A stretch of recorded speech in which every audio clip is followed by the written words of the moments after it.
नमस्कार दोस्तों, आपका स्वागत है मेरे YouTube चैनल टीच पॉइंट पर। दोस्तों मैं आज इस वीडियो में आपसे बात करूंगा 69,000 शिक्षक भर्ती से जुड़ी अपडेट्स के बारे में। तो गाइस वीडियो को अंत तक देखिएगा ताकि सारी इन्फॉर्मेशन आप अच्छी तरह से समझ सके। शुरू करते हैं वीडियो को। 69,000 शिक्षक भर्ती में आरक्षण मामला गंभीर, सरकार कब तक जवाब दाखिल करेगी? एनसीबीसी स्टे जारी, डाटा कब तक? 22,000 सीटों, एलटी परीक्षा परिणाम, सेकंड काउंसलिंग। तो इन सभी न्यूज की चर्चा आपसे वीडियो में डिटेल से करेंगे। वीडियो के अंत तक आप हमारे साथ बने रहिए। यहाँ पर आपको बता दें 69,000 शिक्षक भर्ती में कुछ अन्य मामले ऐसे हैं जिससे 69,000 शिक्षक भर्ती को जो प्रभावित कर सकते हैं। इसी क्रम में जो है आपको बता दें आरक्षण मामला थोड़ा सा गंभीर है।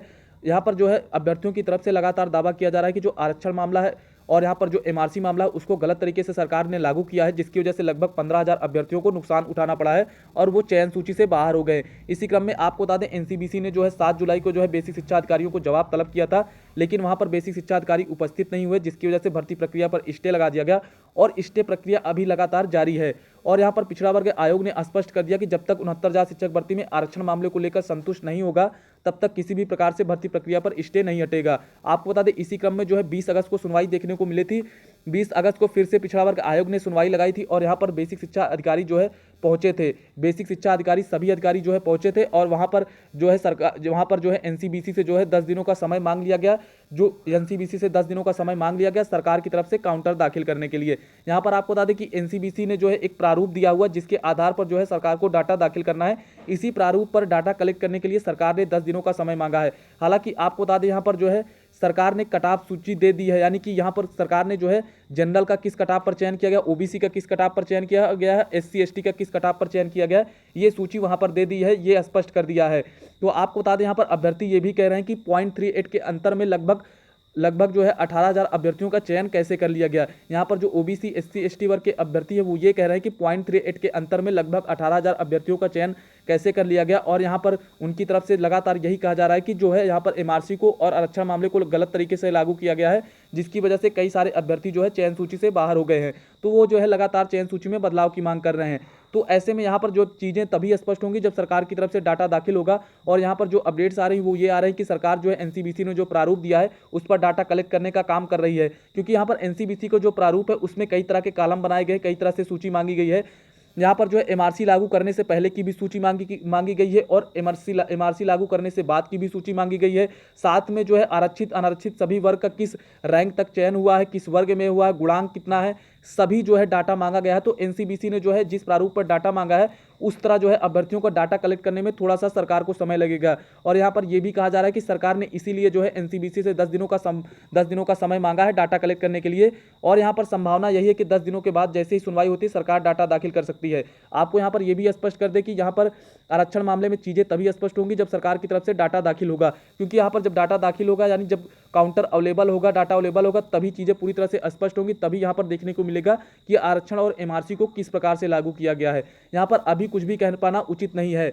और यहाँ पर आपको बता दें जो यहाँ पर आपको चयन सूची में बदलाव तभी देखने को मिलेगा जब आरक्षण को गलत तरीके से लागू किया गया होगा एमआरसी को, और यदि एमआरसी को सही तरीके से लागू किया गया होगा, आरक्षण को सही तरीके से लागू किया गया होगा, तो आपको चयन सूची में किसी भी प्रकार का बदलाव देखने को नहीं मिलेगा। परंतु ये सभी चीजें तभी स्पष्ट होंगी जब सरकार की तरफ से जवाब दाखिल होगा, जब डाटा अवेलेबल होगा, इन्फॉर्मेशन आएगी, तभी जो है सारी बातें स्पष्ट हो पाएंगी। तो जो है अब आपको जो है मामले की सुनवाई जो है 10 दिनों का समय बीतने के बाद ही देखने को मिलेगी। एनसीबीसी में फिर से एक बार घमासान मचेगा और आरक्षण मामले को लेकर सरकार की तरफ से डाटा अवेलेबल कराया जाता है तो आपको चीजें पूरी तरह से स्पष्ट हो जाएंगी। तो अब इंतजार है यहाँ पर पिछड़ा वर्ग आयोग में सुनवाई का। और यहाँ पर अभ्यर्थी लगातार 69,000 शिक्षक भर्ती में कटाव मुद्दे का ऑर्डर का इंतजार कर रहे हैं। तो ऐसे में संभावना यही होनी चाहिए कि सरकार जो है सभी प्रकार के जो मामले हैं वो निस्तारित करे, ताकि कट ऑफ ऑर्डर आने के बाद 69,000 शिक्षक भर्ती प्रक्रिया जल्द से जल्द निस्तारित हो सके।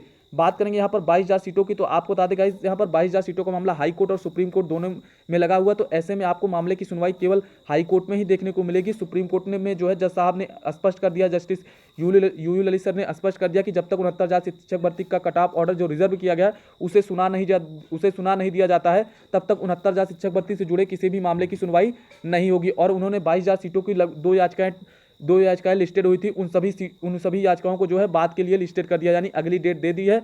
और कहा है सबसे पहले कट ऑफ ऑर्डर का जो है कट ऑफ ऑर्डर सुनाया जाएगा, उसी के बाद जो है इन सभी मामलों की सुनवाई होगी।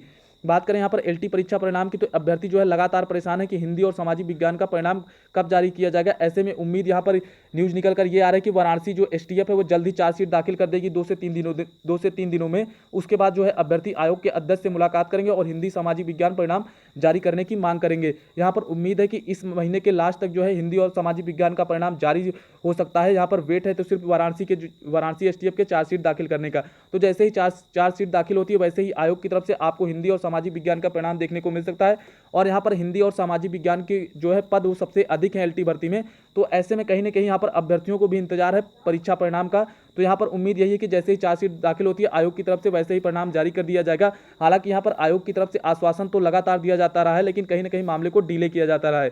ऐसे में अभ्यर्थी लगातार संघर्ष कर रहे हैं और यहाँ पर यह भी कह रहे हैं कि वो फिर से एक बार धरना प्रदर्शन करेंगे और एलटी परीक्षा परिणाम जारी होगा और जल्दी उन्हें नियुक्ति पत्र मिलेंगे। तो गाइस जो भी अपडेट्स होंगी आगे की वो अब दी जाएंगी। बात करेंगे सेकंड काउंसलिंग की, तो यहाँ पर आपको बता दें जब सीटें 22,000 सीटें जुड़ती है, कई सारे ऐसे मामले हैं जो वो क्लियर होंगे जो है कोर्ट में लगे हुए हैं, तभी आपको सेकंड काउंसलिंग यहाँ पर देखने को मिलेगी। हालांकि उम्मीद है कि 69,000 शिक्षक भर्ती में जो है सेकंड काउंसलिंग देखने को मिल सकती है, क्योंकि यहाँ पर 22,000 सीटों का मामला कोर्ट में लगा हुआ है। यदि 22,000 सीटें जुड़ती है तब तो कई सारे लो मेरिट वाले अभ्यर्थियों का चयन हो सकता है। हालांकि मामला कोर्ट में है, जो भी फैसला आएगा उसी के अकॉर्डिंग कार्रवाई की जाएगी। और यहाँ पर बता दें कुछ ऐसे मामले जैसे एनओसी मामला हो गया आपका, इसमें लगभग 5 से 6,000 अभ्यर्थी जो है 68,500 शिक्षक भर्ती के हैं जो 69,000 शिक्षक भर्ती में चयनित हो गए हैं। यदि एनओसी पर रोक लगती है, यदि एनओसी को रोका जाता है तो कहीं ना कहीं ये सीटें भी रिक्त होती हैं, तो लो मेरिट वाले अभ्यर्थियों का चयन हो सकता है। हालांकि मामला डबल बेंच में है, तो जैसे ही कोर्ट का फैसला होगा उसी के अनुसार जो है काम किया जाएगा और यहाँ पर चीज़ें तभी क्लियर होगी।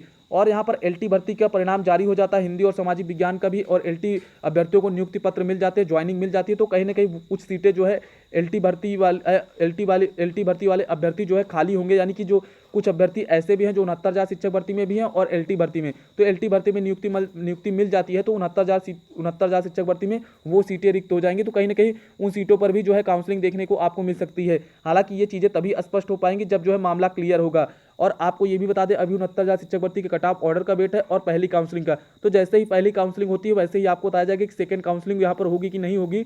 लेकिन यहाँ पर उम्मीद जो है प्रबल संभावना है कि आपको 69,000 शिक्षक भर्ती में सेकंड काउंसलिंग देखने को मिलेगी, क्योंकि यहाँ पर कई सारी सीटें रिक्त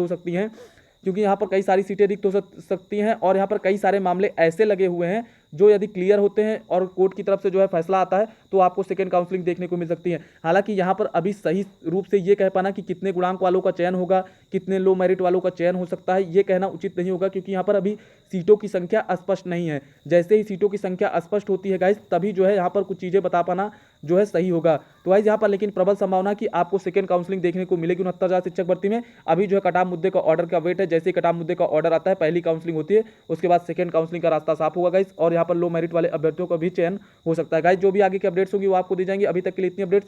यदि आपको वीडियो पसंद आई हो तो आप हमारे चैनल को सब्सक्राइब करें, लाइक करें, कमेंट करें और वीडियो को ज़्यादा से ज़्यादा शेयर कर दें। आज की वीडियो देखने के लिए आपका बहुत बहुत धन्यवाद। Thank you so much guys.